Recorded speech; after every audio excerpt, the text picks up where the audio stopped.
Time for us to go into the spoilerverse for a movie that some critics and several totally unpaid, nothing untoward here going on. Warner Brothers executives, unbiased sources, of course, and contracted actors assured us was an absolute game changer of a movie. The Flash, guys, from here on out, this is not a safe space if you haven't seen the movie. So it is called Into the Spoilerverse. The clue is in the title. We are going to be talking spoilers from here on out. So please be careful. Go away, see the movie, come back to us, and we will chat away. You're more than welcome. But again, do not moan to me. Do not at me if you get spoiled from here on out. That is the name of the game. We will be talking about everything and anything to do with the Flash universe, DCEU. We'll just be talking freely from here, okay? So unless you're up to date, be warned. Joining me, we obviously advertised last week that Dan Lynham was here, but real life unfortunately got in the way. But fortunately, joining me to discuss like a George Clooney when you're expecting a Ben Affleck is none other than Tom Pott of the Pop Cult Pod, who I know has a lot to say on this. Tom, you're very welcome. And I guess my question up at the top for you would be, if we did have a Flash style situation where like one thing got changed and it was a famous actor in your place, like, so when I went it's Tom Pott but actually it was a famous actor that appeared, who would you want that to be in the style of George Clooney at the end of this movie? Ooh. I mean, if I wanted someone to just praise the movie, I guess I'd pick Tom Cruise with the same first name. You know, he seemed to have big thoughts about the movie. Him and Stephen King for some reason. But I don't know. Yeah, I guess I'm going to say Tom Cruise for convenience sake. I'm sure he could probably get here very quickly as well with some fucking jet or some shit. To be fair, yeah, Tom Cruise, yeah, that'd be it'd be a wild twist. I'd love it. But yeah, I'm also very happy to not have Tom Cruise and just have your good self back. So thank you for jumping on, guys. We're gonna start as we always do by recapping the film and where we got. But I'm gonna have a twist this week, okay? Because what I'm gonna do is I'm gonna do in true butterfly effect fashion with the name of the movie and kind of the style and themes that were discussed. We're going to recap this movie, but we're going to change one small but crucial element that actually affects everything involved. Okay, so that's going to be the setup we have for this alternate recap, guys. It'll make sense when you hear it. This is the Flash and spoilers from here on out, guys. So the Flash begins where a hospital falls apart, and with Batman and Superman preoccupied, they send Ezra Miller to catch babies falling from the sky. Turns out Ezra Miller's dad is in prison charged with killing his mother, which is bound to mess someone up and makes a lot of sense in hindsight. It also, we legally need to add, for legal reasons, not true whatsoever. Okay, that is not true. As Ezra Miller relives past tragedies, they realize that they can't travel back in time and change everything. They can go to an alternative timeline where their mom didn't forget to buy tomatoes, which got her murdered. They can go to an alternate timeline where J.K. Rowling wasn't transphobic. And they can also go to an alternate timeline where they didn't choke a fan and every movie they were in wasn't an uncomfortable, awkward watch. Ezra Miller visits an alternate timeline where they meet another Ezra Miller who's somehow more annoying and out of control. Yes, believe it or not. They realize their actions have created a world with no superheroes or Michael J. Fox, which is definitely the kind of disaster that would happen if we let Ezra Miller control the universe. In good news, Michael Keaton still exists, but in the Ezraverse, he stopped caring for himself and just given up entirely. Again, makes a lot of sense. So they track down Superman in a Moscow lab, but instead of being Superman, she's Kara Zor-El, aka Supergirl, who's pretty much the exact same as Superman, except that she makes virgins angry. Supergirl, Batman, and two Ezra Millers battle against Zod's army, which ends in Supergirl and Batman getting killed. But no matter how many times Ezra Miller tries to outrun his past, it comes back to haunt him every single time. This is a sneaky deep movie, lads. I don't know what to say to you. Eventually, Ezra Miller realizes that they need to accept their painful past is what made them who they are today, i.e. a total lunatic. They hug it out with their mom in a supermarket, but crucially does not choke her, which again, progress, guys. It's little steps that we're not expecting miracles here. They do make one timeline change though and provide evidence to exonerate their dad of their crimes, which is devastating consequences, as now the primary Batman we're left with is in fact George Clooney. In a post-credit scene, Ezra Miller goes on the piss with Aquaman and says that they can't get drunk, and well, that is a fucking lie, and you know it. I've seen the video videos, Ezra Miller. And that, ladies and gentlemen, was our alt recap of The Flash, the Darkest Timeline recap. Tom, that was what happened in the movie. Now it's time to discuss. Like I said, I've seen some of your tweets on Twitter. I know you've got a lot to say. We'll get general at the start. What were your thoughts of The Flash as a movie? Go. That's the thing. I have so many thoughts to try to throw them, but try to condense them. It's so tricky. But like, there's some good. There's in here somewhere there is a good movie, and there is some decent stuff in, especially towards the start. It's also a terrible film in a lot of ways, for moral reasons, which was kind of. It kind of really just showed the sort of ineptitude of DC in a lot of ways. That this, and again, even going, if I like, it's very hard, and I guess it's appropriate with the multiverse. It's very hard to look at this movie as what it is, instead of what it could have been, because what this is just very disappointing. That the first Flash movie is this, that it is this kind of Flashpoint paradox thing. That what they did with the multiverse, I didn't find exciting. I mean, I think like the most damning thing I could say is that it's not the best multiverse movie in the cinemas at the moment. It's also not even the best other superhero movie in the cinemas. It's third in the cinemas at the moment behind, Spider-Verse and Guardians of the Galaxy 3 for me. Yeah. And that's a real kick in the pants. Like, and maybe a lot of people are saying it's a victim of its own hype, but then again, that was totally manufactured hype. And I've lost respect for everyone involved, especially James Gunn, who's meant to be getting me excited about the future of DC, who said this was amazing. I'm like, well, now I just don't trust a thing you say. So, way to go. On that note, I suppose. And then again, Stephen King and Tom Cruise, their opinions, I was like, oh, that's nice. I'm glad Stephen King had a nice time at the movie, I suppose. But aside from that, it's like everyone involved in this is just tarred and feathered as far as I'm concerned, because I thought this movie was just a real disappointment for what it could have been. It was aggressively average, is what I would probably say, and maybe even a step below that, unfortunately. Yeah. James Gunn, I can kind of give a pass to. It is his job. He's now the boss of all this, so it is his job to kind of, say it's. You know what I mean? It's like I wouldn't. I'd give him a pass, except like the way he went about Shazam 2. It was just kind of like Shazam is out now. Yeah, well, yeah. This is fair. Yeah. He said shit about the new Aquaman movie, so get real excited for that one, by the way. And as well, like very non-committal on the Blue Beetle. They're like, yeah, this could be the start of my world, or it's not. It really, you decide. If it's good, it's me. If it's not, it's forgotten about. I'm conflicted around this, similar to yourself. On one hand, if you just take it as a movie in itself and not the expectations, what it needed to achieve, what we were promised it would achieve, like in terms of resetting the DC universe, which, what was that? Who made that promise? And had they seen the movie? There was, again, I did enjoy the couple hours I was watching this in the cinema with, you know what I mean? If you don't take it too seriously and don't place any expectations, it's a fine nonsense movie. The action for me was quite good. That all landed. The story, absolute nonsense, but again, fine. I can forgive it. The stakes felt at times raised in a way that it needed to feel, though I don't felt that they paid that off.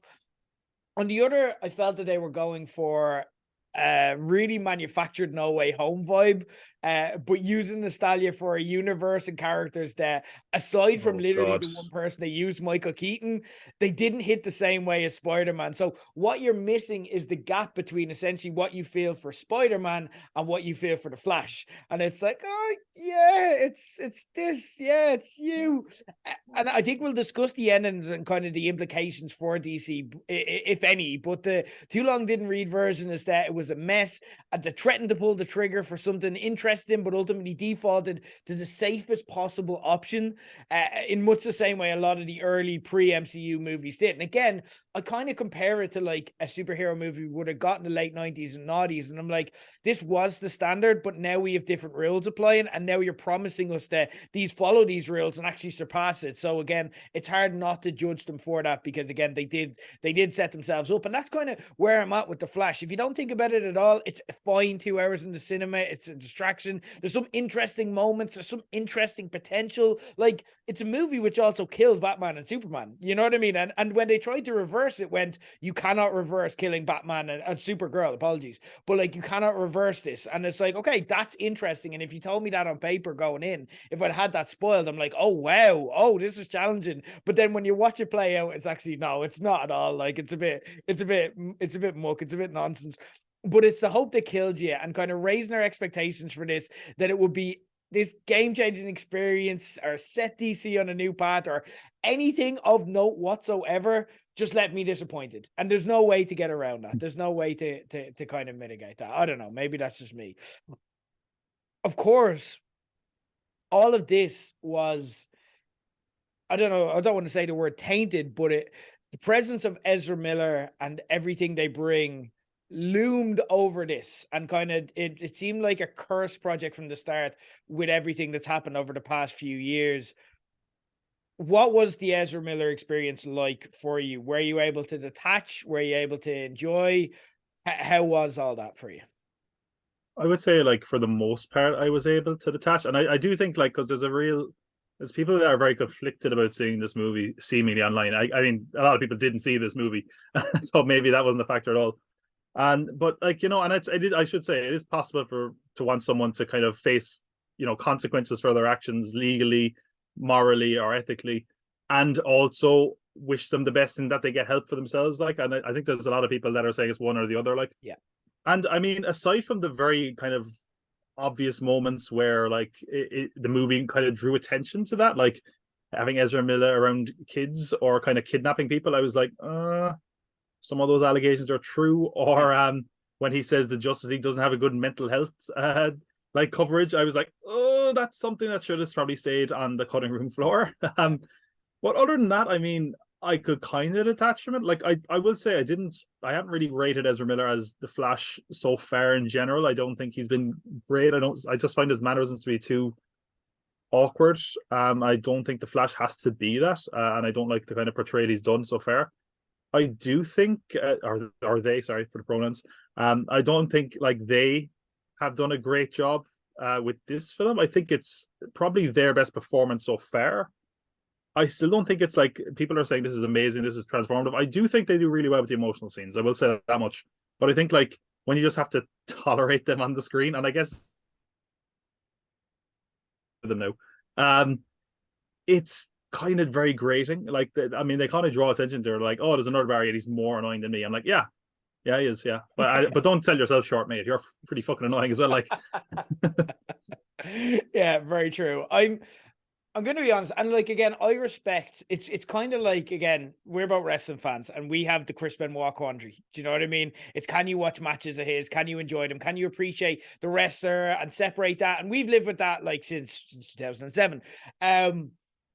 And again, like, I don't judge people for feeling how they feel around this. And it's very similar to Ezra Miller. If you, on more high grounds, are like, I can't watch this person, I can't separate all of that, I won't enjoy it, and I don't want to see it, I get it, and that's fine.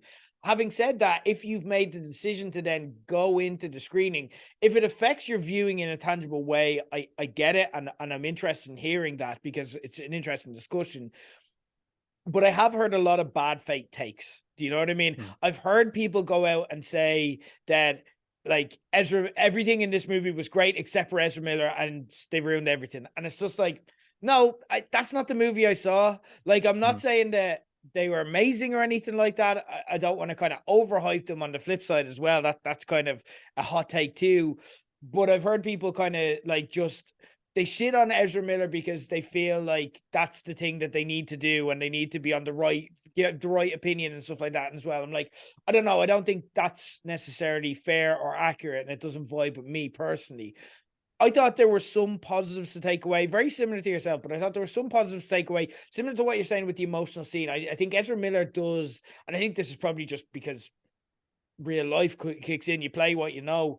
I think they do damaged inner child very well. You know what I mean? I think that's probably something that they can draw upon themselves, and it's really effective. And those scenes that were there, like particularly towards the end with when they're kind of in the supermarket with their mom and saying goodbye and stuff like that. I thought that was really effective. You know what I mean? In a vacuum, again, I don't know if it all worked within the story. I don't know if the emotional beats that they're trying to play after what came before it necessarily worked. I also kind of reminded me in some ways of, I remember Jim Carrey did that autobiography, or kind of the biographical movie on Netflix a couple of years back, and spoke about how Hollywood encouraged him to stay broken because he gave really effective performances. And I feel there's something to that with Ezra as well here. I feel that when they were able to channel that side of themselves, it worked. There were also some interesting character decisions I liked. I liked how they made alternate Ezra weak and get stabbed and get shot and stuff like that as well, where I like that scene where it's like, why would you assume we wouldn't be able to get shot? And it's like, yeah, actually. Mm-hmm. But also, if I was a superhero, I'd probably be like, oh, I'm immune to bullets. You know what I mean? I've got all this other stuff. So that seems like a given. So I admire that kind of stuff. What I didn't like was similar to yourself. I feel that to have an annoying alternative version of yourself, you have to have a lot of audience goodwill. Like, if you think of times we've seen annoying alternatives, like, so again, we're getting a lot of this recently, like with the multiverse stories we're getting, but even like the one that comes to mind for me, again, I don't want to use the word annoying, but an alt version would be like kind of Fat Thor from Endgame, you know what I mean? And it's like, you have to have that goodwill with the audience to be able to pull that off, because they're like, oh, this is great. Like, look at him. Isn't he class? Like, you know what I mean? But to have that alternate version of himself where, again, he's observing that it's, or they're observing that it's more annoying. Like, again, it's like, yeah, like I agree. And that's your worst quality. So like, why are you amplifying it? And it just really, really didn't work and really just annoyed me. Because I'm not sitting there going, you go out there and you have some fun, Ezra. You go choose some scenery. I'm like going, I'm tolerating you. And now you're actively trying to push my buttons here with this character. So, yeah, I don't know. I don't think it ruined the movie. I think Ezra Miller has a lot of positive points for acting, but I don't think that matters in the grand scale of things with everything else that's kind of going on in their lives. But again, like, yeah, I was able to, for the most part, get over it. But at the times where I needed goodwill, I don't have that. And they tried to, for whatever reason, and this is kind of speaks to the movie's messiness, they tried to play on that goodwill that I don't know why they assumed the audience would have. I don't know why they're like, yeah, you go, Ezra. But again, that was just more of a misjudgment. But someone that the audience do have a lot of goodwill for, Michael Keaton. Everyone loves Michael Keaton. I've never met a person who's like, I hate Michael Keaton. Batman was back in this movie. What were your thoughts? I just want to I don't want to kind of taint them. I don't want to kind of, give my overall thoughts or ask it loaded. Just general thoughts on Michael Keaton and how they use Batman here. It's another question where I'm kind of half in, half out in it. Like, don't get me wrong, I think it's awesome to see him. I think that's something cool because especially at his age, never would have expected it. Yeah. I mean, also, by the way, there's an interesting kind of theories emerging that it's not actually the same version of Batman from the Tim Burton universe. You're right, looking at the layout of the house and some of the things he says. And I will say the movie is it does something that I don't like in general about some of the multiverse movies, where it just acts like they took the character off ice since we last saw them. Like, what's Batman doing? Oh, he beat all the crime. I'm like, I wanted to know what he's done since. Did the Joker return? Like, oh, fucking, did he ever fight a scarecrow or any of this shit? Like, I'd love to know what he's done kind of since. And it just kind of feels like that there's the same Batwing, and this is the same house. Yeah. I kind of wanted a bit more. I think Michael Keaton's performance is good. There's a few times where I was like, does this feel like the actual Tim Burton Batman? And there is moments where like he kind of by himself. There's a moment where he's like stitching himself up and he has that kind of right kind of craziness about him. That works. It also has one of my most hated, but also a trope that I kind of love, where someone busts a line that the audience would know, but that to themselves is kind of relevant. So he's like, "You want to get nuts?" And of course, we're meant to be like, "Yeah, he said that in 1989," but also then we're like, was that such a seminal moment for that man that he remembers saying that like 40 years ago? But overall, I thought it was decent. It's just a weird thing that he's now like the most flexible he's ever been at that age, and having not been Batman, I feel like there would have been a more interesting story there. I would have liked to have seen him more of his universe, and I guess that's the problem with doing a movie like this that has to be so self-contained. Like, I'd love to see what Gotham looked like in this alternate universe, and I don't feel we got a lot of that in this movie. It was like some of the characters have changed, but I would love to have known like what's going on in Gotham City now. What does fucking Metropolis look like in this world because there's no Superman? Shit like that I would have loved to have seen. Like, that's how you get fun out of these alternate universes. Like, and I don't think that's there. Michael Keaton, I thought was decent. I do think you could possibly even make the argument, though, it probably could have been any Batman. Like, I don't think like this felt necessarily like this is from the Burtonverse. Like, I would have liked to have seen some of those weird things. There are moments where like you do get that, like he has that weird like bomb that looks really retro, or like the grappling hook that he had from the original movie. But aside from that, it's like it kind of feels like it could have been any Batman. It actually feels like comic book wise it's closest to Kingdom Come Batman. Where he's retired and Gotham could possibly be paraded by drones, but I would love to have seen that, you know. So I thought it was good. I feel like it could have been better, but I'm satisfied with what we got. Over, they could have done better for like. I feel like if you're going to get Michael Keaton back as Batman, you need to give him something good to put it like sink his teeth into, and I don't really feel like we got that. And you know, he's apparently gone up in 2 other DC movies that he's now seen to be cut out of. Maybe we're going to see more of that at the time, but for what this is, can be a little bit unsatisfying. But it was nice to see him back in just the purest guilty sense of, hey, he's Batman again. Hey. Yeah. And it's very, yeah. And you just have to be happy for him just getting to like be the center of attention in like the biggest movie in like Hollywood. He told a story about how he like was able to like send a photo to his grandkid, like next to Batman being like, see, I was Batman. And I'm like, oh, it was all worth it for that. Hey. That was awesome. You know? Very similar to yourself. I had like, again, just the entire movie, conflicting emotions. Again, yeah, I totally agree with what you're saying around it could have been any Batman. And there was like what I loved about what No Way Home did. First off, kept it a surprise. And I know it wasn't a well-kept surprise. I know we were kind of asking ourselves, but the fact we still went in asking the question meant that we could actually react. I felt they really fumbled the ball with the revelation of him, just by having him be all scraggly and long hair. And the fact we had to kind of go, I know Michael Keaton's in that movie. That's Michael Keaton, yeah. Like you had to kind of look at it a few times and be like, that is him. Yeah, and like it's like again, we'll use a wrestling terminology. It's like having a really famous wrestler come back in the Royal Rumble, but giving them brand new theme music. And it's just like, I don't know who that person is. Oh, it's him. Oh, that's not how he said or looks or what. Like it's just strange. Like, and it's such an easy layup. It's like just let us see, hey, Michael Keaton, it's amazing, you know, and the whole crowd screams and does the No Way Home reactions. And again, yeah, I agree. It didn't have that emotional resonance. Like when Andrew Garfield was in No Way Home, it was so emotional because it's like he played it like with that emotion that he's getting a second chance as Spider-Man. And like again, he's playing it in terms of like being traumatized by what happened with Gwen Stacy and stuff like that too. But that is just a mask for him actually just playing his real upset with the situation of how Spider-Man worked out and his joy in getting to play it again. And we could feel that, and it was palpable. And there was that energy that for me just wasn't necessarily fully there with Michael Keaton. I also wasn't mad about the fact that he was kind of sidetracked to a point. And I get that he has to, it wasn't his movie, but like, again, it felt like they didn't know how to make him the center of attention. Do you know what I mean? It felt like they didn't know how to kind of narrow all that. But at the same time, you know what, like you play that team and the movies, and I'm just like, as soon as they start like playing the old Danny Elfman team, I'm like, here we fucking go. I don't care.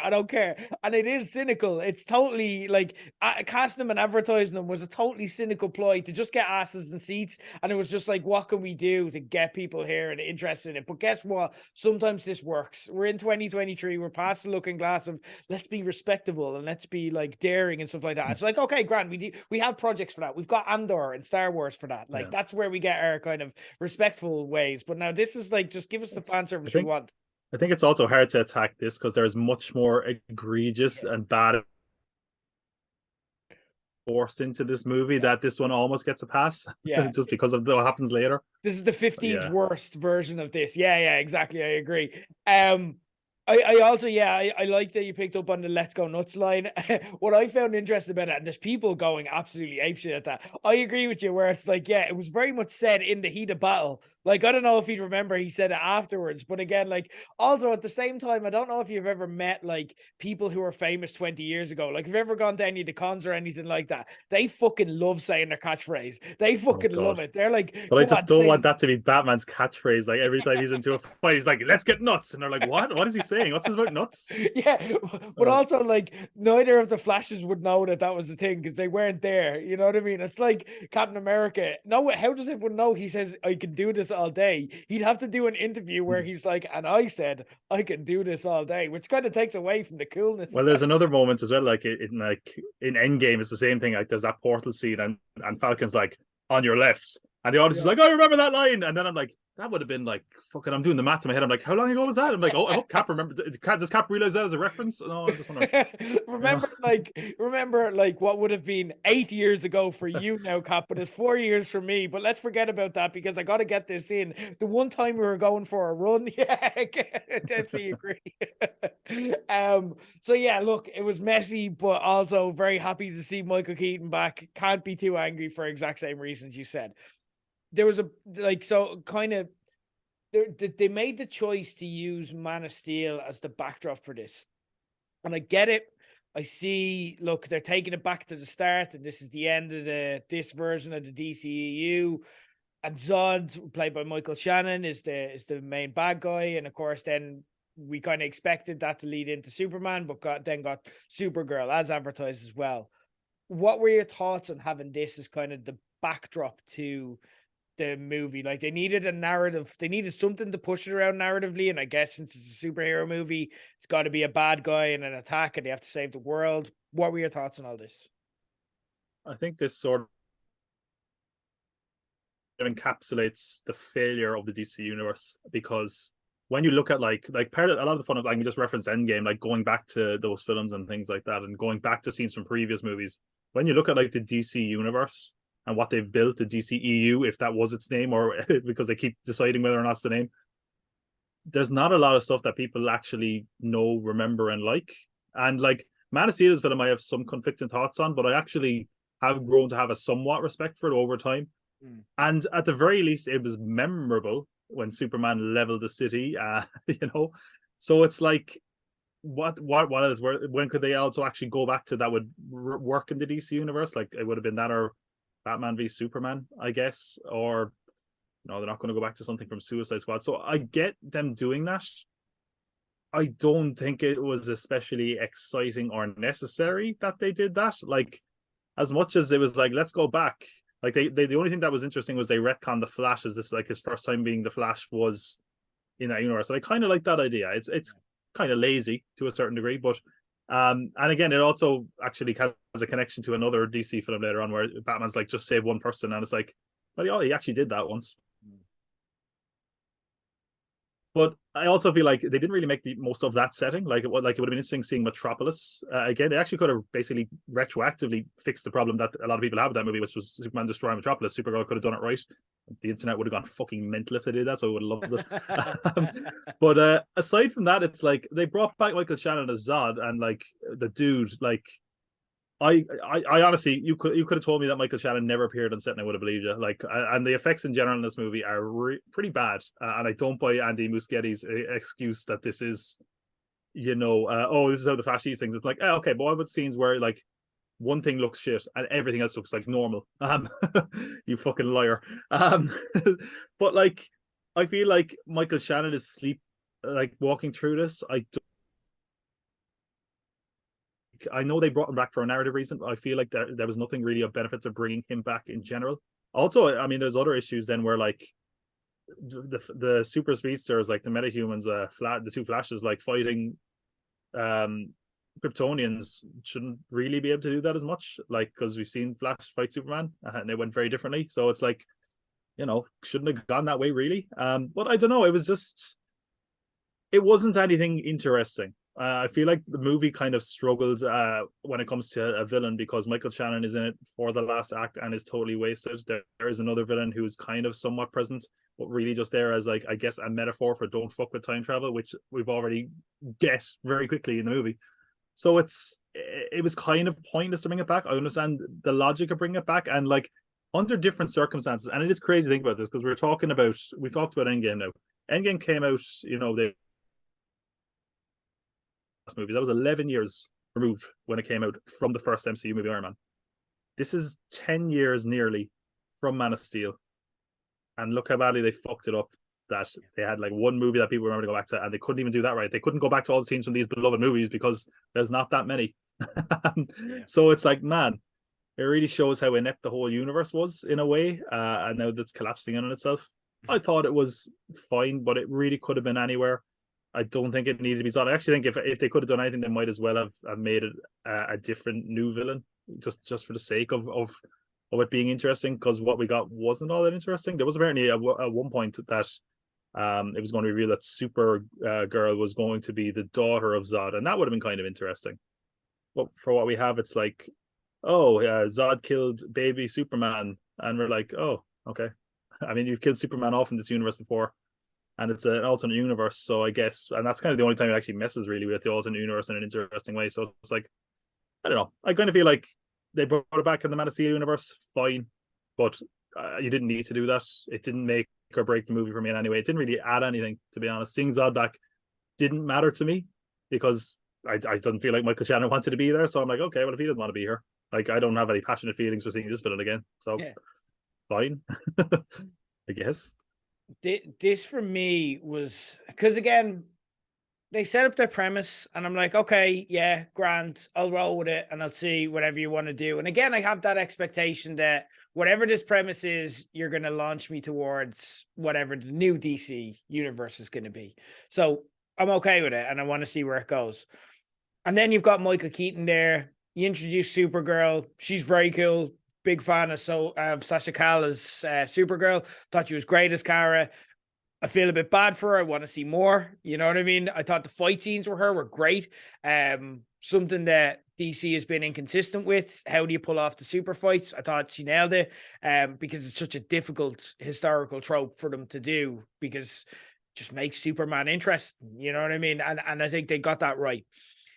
But then when they got to the fact that it's like, oh, it's all leading towards another big battle with a bad guy that they've just retconned in here. And again, like, it's literally like, just pick it off a map. It's like, Zod, we'll use Zod. Why Zod? He was the first. So it brings everything together or some shit. I don't know. And it feels like, I think there's 45 different writers who at any stage have touched this movie and like worked on it.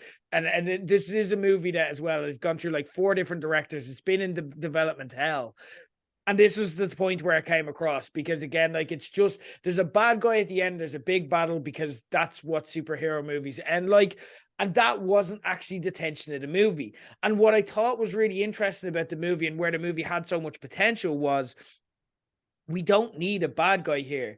The movie's central conceit is Ezra Miller feels, the Flash feels like he can change things, and that's what he needs to do as a superhero. Whereas actually changing things causes more damage than it actually offsets. And again, don't get me wrong, I feel there's a lot of potential and balls in killing off Batman and Supergirl in the same movie and not going back at it, steadfastly saying no, they're staying dead, and we're doubling down on that. But if it doesn't matter, who cares? You know, and if it doesn't actually play into anything and it's not actually relevant to the timeline we're going to stay in, apparently, then who gives a shit? Can I say, one of my biggest laughs in the movie was Batman's death, though. Okay. Where he's like, I want to take someone out with me. It was like the most pointless sacrifice I've ever seen. Or he just like goes, and the ship is just fine. I was like, Batman just exploded and did nothing. I was like, wow, fuck's sake, Batman, come on, man. There was an element of he'd made the decision to die this day. You know what I mean? Yeah, I was like, whoa. It's like, why are you dying, Batman? You're fine. It's okay. And he's like, no, I'm going to take out this thing. And it's like, you didn't even do that, Batman. No. We've actually won the fight. It's over. And it's like, no, guys, I've got this from here. It's like I need to sacrifice myself. Yeah, seriously, we're fine. It'll actually just traumatize everyone around. Yeah, agreed. That is something. But again, I knew because again, it's when I knew that they just didn't know how to manage that thread that they got themselves caught in of how do you build tension and conflict and how do you resolve that. And again, they just push the default button where it's like big fuck off battle scene, but if we don't care about that, it's nothing. And again, we talked about Endgame and Endgame, I felt for a second was almost nearly guilty of this. I felt this way at the start where it was like, oh, they brought Thanos back and they're just going to have a big fuck off battle scene because that's how these things end. And how else would you end an Endgame movie? But again, they made it work and they made it all make sense by giving each character their beats. This didn't know how to do that. And again, like, I felt it kind of veered into nonsense where there was potential for, like, I'm like, okay, when they're kind of arguing with each other and we see future Flash is revealed as kind of the person who's thwarting all the efforts because he's trying to do this for eternity and trying to change things, and he can't ever accept that this is just the way it is, and that acceptance is what needs to come in. I just think there was a better way to do it rather than just retconning in a bad guy for the sake of retconning in a bad guy. But I felt the film just didn't have a clue how to do that. It didn't know how to be anything but a typical generic superhero film, which is, again, just the perfect prototype of why we need a James Gunn, and this is what has gone wrong in this universe. And kind of, it's almost, it's perfect in its imperfections in a way, you know. Let's talk about that ending, because we were promised this would launch us towards James Gunn's universe and it would make everything clear.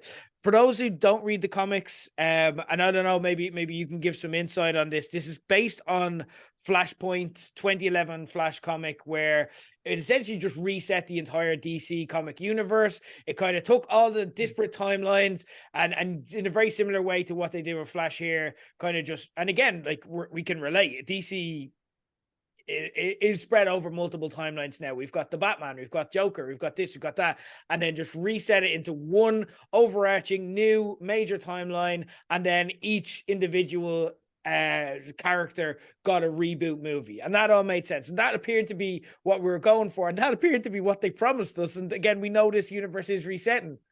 Why didn't they do it though? Why did they were there? They were in the multiverse where it's like something's got to change, and it's like, aha, they're doing the thing, and then it's like, no, we're just going to go with a happy ending, and we're just going to have everything the same except George Clooney's Batman.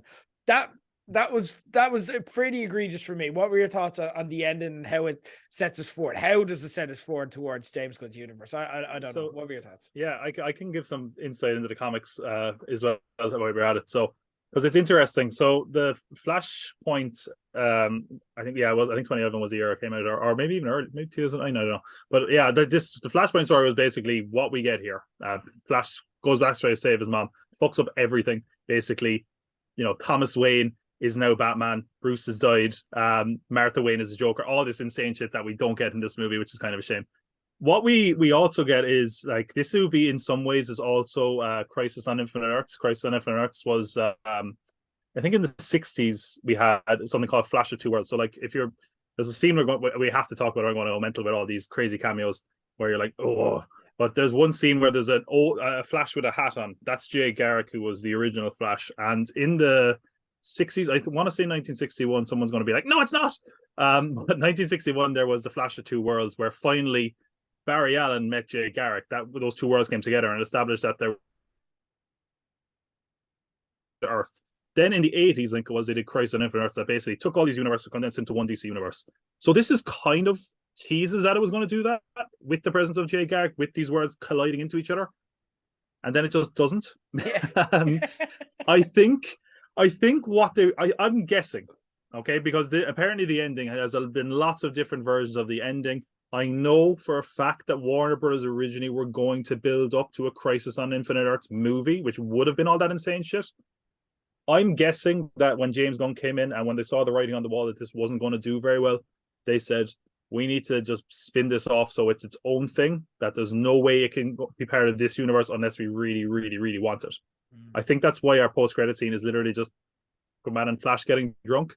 At one point, that was probably going to set up, hey, this is this universe. Like, I at a certain point, like when George Clooney stepped out of that car, I was just kind of like, oh fuck. But I was like, why would you like? This is like such a like pointless joke. Yeah. Like, what I don't like. Oh, great, he's in the Batman and Robin universe. Maybe, I suppose. Well, that's great, isn't it? Thank God they brought that back. I wouldn't have even mind like if they'd given George Clooney some Batman stuff to do, but no, it's George Clooney clearly like walking off the set of a fucking Nescafe ad or whatever. Like, just like, here I am, and he's like, who are you? And I'm like, oh, this is just annoying. It's just I find it kind of frustrating and annoying. And like, I saw other people saying like, and again, there is the whole kind of what do we do with Ezra Miller and the Flash, like, but like, imagine if, let's say, we're watching this movie there's all these people going, Bruce, Bruce, Bruce, Bruce. And then we see for the first time the Batman and James Gunn's universe. That would have been like, this is the new universe. We know where we're at. It just really comes across. And I've even interviews where like I've heard like the director talking and people are like, is this part of this new universe? And they're like, oh, we'll see. Could it be? Could it be? And I'm like, you don't have a clue. No. You don't know what you're doing. No. And you couldn't be more obvious. You're making it up as you go along. And you're expecting me to get excited for this again in 2 years when you're going to start bringing characters back. And it's like, no, you clearly don't know what you're doing. Just either tie a bow on it or just actually build up again. But I'm one of the lone Batman and Robin defenders out there, me and Luke Barry, I think, that actually kind of enjoys that movie in a guilty way. But like, this was kind of nothing again, and it kind of feels like that's kind of the epitome of this movie. A lot of times it's like, this could be something. Oh, it's not. Oh, okay, well, moving on. And that was it. Like, disappointing, I would say. I feel like they could have done something better, like even something to just show he was in the wrong universe. Anything would have been more exciting than just George Clooney stepping out of a car. There's something deeply poignant in that, like the movie, and again, it's something like so self-aware on one hand while also unforgivably bad for being that self-aware on the other hand, about DC blowing up their own universe, which has failed because they keep trying to fix a broken roadmap. You know what I mean? And it's like, I actually want to see that self-aware movie, but like, again, they just don't have the balls to go out and do it. And that, to me, it makes it again, I know you can't. James Gunn only promoted this and like wasn't involved in making it. Probably had some editorial say in terms of like how it fits into what he wants and so on. But again, that's more in a Kevin Feige thing, and we don't blame necessarily Kevin Feige for every bogey Marvel project. It's more the people involved and so on and so forth. So I don't blame James Gunn, but it does shake my faith that him leading DC is going to be the home run that we think it is, because this just reaffirms my faith that DC is a messy bitch. You know what I mean? DC is just a dysfunctional zone where Warner Brothers do not know how to manage this, and it's just going to continue to be the way. And the only way we'll get successes is in your standalone stories, your Christopher Nolan trilogies, your The Joker. You know, I know splits opinion, but again, for the people it works for, it really works. The Batman, very similar as well. These standalone kind of movies or series can work, but as a universe attempted to be Marvel, I don't know. Again, I'm going to see all the movies anyway, so I'm happy to give it a chance, and I'm ready to be proven wrong. But I just don't have that confidence there. And part of that as well, I do, before we kind of wrap it up, I do want to get your opinion on kind of we've touched on it, but Christopher Reeve, the retconned version. Nicolas Cage was here as well, kind of a reference to, you know, a fan kind of theory and kind of a podcast discussion more than anything else. There was a lot of that towards the end. I just want to check in on how, because that is annoying a lot of people. I would have exploded if you didn't bring that up. I would have gone fucking mental. Yeah. And here's the thing, right? And I want to come to your thoughts on it in a sec, because the whole deep faking of actors, like, I know you're a big Star Wars guy, and this kind of modern discussion started with Peter Cushing in Rogue One. Like, I think, like, even though I wasn't a massive fan of that in Rogue One, at least that character had a purpose kind of in the story. Like, they belonged in that setting. Whereas here, like, it's never good if I'm watching a movie and you're reminding me of Space Jam 2. You know what I mean? Like, this is the most cynical, kind of disgusting tactic. And I know people are saying, oh, the Reeves estate signed off. And I'm like, yeah, well, you know, that doesn't necessarily mean it's the right thing to do. And I also think it's like just so ghoulish the way it was handled. Like, if we had just seen archival footage of Superman, that might have been okay with that. Or if they'd done like Superman in the distance fighting a robot, just like, so we're not like, hey, Christopher Reeves is out there. This is just like this uncanny valley weird, like, he's looking at the camera and then now he's looking at the universe exploding and then he's next to Supergirl. I'm like, why are they so obsessed with connecting this to the DC movies everyone hated? It's like, here, it's Supergirl and also Batman and Robin. I'm like, that just sums up how bad and for how long DC have been failing. Because when they have to throw to these, like Marvel, to their credit, when they do this, and people are getting sick in the multiverse very fast, so they want to do it quickly, like, they can throw to all these Marvel movies from the 2000s. Like, if you look at what DC can throw to, it's like Batman, Superman, another Batman. Like and Adam West is there very briefly. That one, it's kind of like I couldn't even tell it was Adam West. I just assumed it was. The weird, like Nicolas Cage as Superman is like the weird. Like, who are you trying to like? I know, I get it. I understand. I know a lot about Superman Lives and what happened there, but like, who are you trying to satisfy with that? You're like, you're going to satisfy Kevin Smith, I guess. Yeah, I'd be like, that's right. Remember your movie, like most people, like the casual people are going to be like, oh, what? Why is Nicolas Cage Superman in that universe? Not like, it's just not. And like the cameos you could have done, it's like, I'm not saying like I'm a champion of the Arrowverse, but you could have thrown that in. How about fucking put Mark Hamill as the Joker in live action? Oh, okay, that was. It turns out the animated universe was live action in some universes. Loads of things they could have done. They were more creative here. I kind of feel like they maybe held back a little bit because they're hoping to do this properly and they just didn't want to burn too many bridges. The one that I found really interesting before Christopher Reeve, George Reeves. They showed George Reeves, who was the Batman of the 50s. He was in the TV shows and a few kind of film series and stuff like that. George Reeves is someone who kind of basically lost his career because he was typecast as Superman. Like he was someone who wasn't able to get roles really after, did not want to dress up as Superman after the fact because he felt like he wanted to embody certain things and couldn't do it, and then ended up killing himself. He has no living relatives, by the way. Like, so they couldn't have got a permission from his estate. They just took his image and threw it in the movie. And like, for what? Like, I'm sorry. I recognize George Reeves. I'm not going to be like, yeah, it's not like a Portal scene. You know what I mean? I'm like, oh, there he is. Yeah. And I just found the whole thing distractingly bad, out of place, and just the real, like, I can't believe that. Why would you do this? Like, there was no benefit to this. I don't think anyone is seeing this and thinking the movie is better for it. I just feel like it's really like they didn't even have to go back into what they've done, because like there's not really a nostalgia for the DC brand like there is for a lot of other film studios. They could have just done weird alternate shit. Hey, look, in that universe, Batman's evil. He's a dictator. Oh shit. Look, in that universe, that's Superman Red Son. That's where Superman landed in Russia. Whoa. It's as easy as that.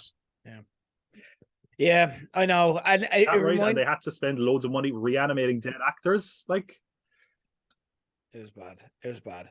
Do you know what? It reminded me of a lot of Babylon, where they did the montage at the end of it and just kind of started to like just really play towards the Oscar audience. And this is really desperately playing towards the Batman superfan. You know what I mean? It's not playing towards the Batman superfan or the DC superfans. It's playing towards the DC superfan podcasters who want to be like, oh, I know this. You know what I mean? And that's what they're saying, that they're like, again, it's not connecting with me as a fan. It's connecting with people they want to champion and encourage other fans to be. It's connecting towards influencers, and that's going to, it's cynical, it's cheap, and similar to Babylon, where I'm like, this movie there's so much going on in this movie. I'm not sure if I like it. I'm not sure if I hate it. I've had some fun moments, but there's also some things I question, but I'm not sure if it's a bad movie. As I'm sitting there, when the montage plays, I'm like, yes, I finally feel confident in saying, this is a bad movie. I'm like, yeah, okay, because its heart is in the wrong place. Its soul is in the wrong place. It's cynical. It's dirty. There's just nothing. There's no substance here. And if they had substance, they wouldn't need to do this. And it is desperate in a way.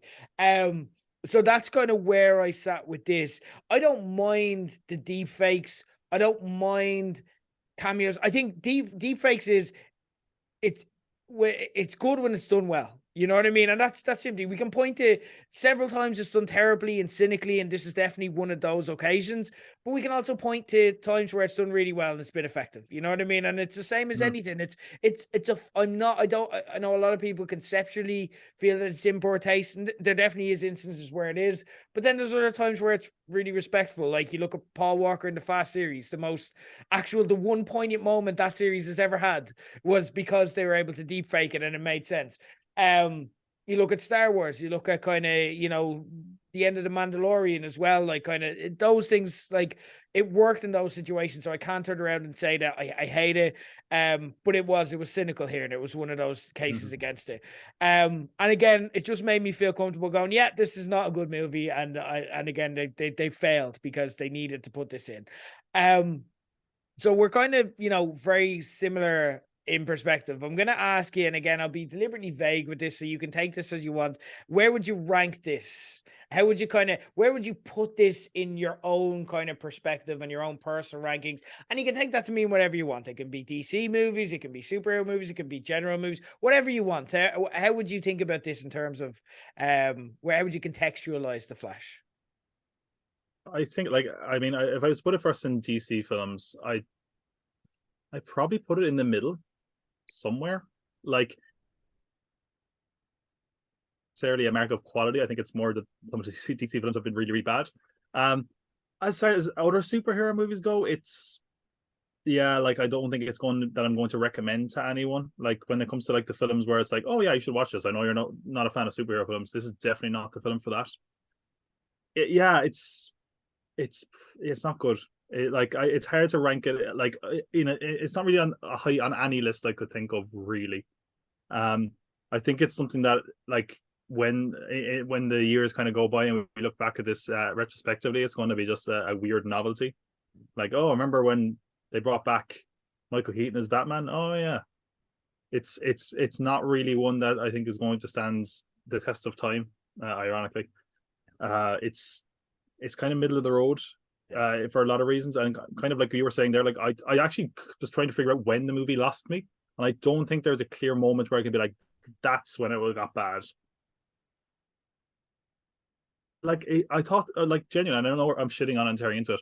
I thought the first bit of the movie was actually really good. Like when I had like kind of smaller stakes, going through the time travel, his mother, the other Flash learning his powers, I thought that was really kind of fun and interesting. And then it just slowly started losing the run of itself. But yeah, I don't think it's something you can rank kind of high on any list, really. Like I can think of I actually can't. I'm trying to picture the middle of the table of DC films. I'm like, I can get all the ones that are up top and get the ones at the bottom, and then the middle is like probably closer to the bottom of a lot of lists. So yeah, it's not one that I would rank very highly, I'm afraid. Probably somewhere middle of the pack in general. Like yeah, I agree. And for me, again, the way I think of it is, it's like before comic book movies got good and studios gave a shit about them, and when they just threw them out because they knew they'd pull an audience, this was the standard that we accepted as like, it's not good, but I got to see a movie with the Flash in it. You know what I mean? And that's what we accepted for years. That's where this is. That's where this sits. You know what I mean? It's totally forgettable. It's something where and again, I more speak for the disappointment of for what it could have been and what they promised us and told us it would be. I feel like I've gotten robbed. You know what I mean? Because I feel like if it was like, it's just a Flash movie, it's fine, and they just had given us like, look, he was never a biggest character, and then it's like Michael Keaton's in this movie, Supergirl's in this movie, I feel I would have felt differently about it. So when I step back, I could say I enjoyed it. It was fine. There was some fun moments. It's totally forgettable, totally missable. You do not need to see this movie at all, even though if you're listening to this, you already have, or else you're a psychopath. If you've got this far, I'd actually rank it in terms of, I looked at the list of DC movies and I was like, right, let's be fair here. I have it ranked 5th in terms of the most recent DCEU, if you want to call it that, in a universe where I consider there is 4 good movies. Those movies in no particular order: Wonder Woman, Birds of Prey, Shazam, The Suicide Squad. I have this behind them and behind the line of, these are where the bad movies start. And this is the best bad movie from this most recent iteration of DC. And that's the best way that's the nicest thing I can say about it. The best bad movie. Now that you said that, I actually looked up the list and I was like, first of all, you said The Suicide Squad and I was like, what the fuck? You like Suicide Squad? And I was like, oh yeah, they were both called the same thing confusingly. But yeah, looking at it, it's like, yeah, it actually might be. It's like it might be closer to the top by default. Yeah, exactly. Which is like that's like a fucking participation medal. Like in a world where there are no good movies, this is an average movie, even within that. Anyway, look, I probably enjoyed chatting about it with you more than I enjoyed the actual movie itself, but that is no surprise. Always a pleasure. Tom Pod of the Pot Cult Pod, subscribe on YouTube if you haven't already. We'll link to it in the show notes as well, so you can get a link there if you don't have it handy. Always a pleasure. Thank you, as always, for joining us.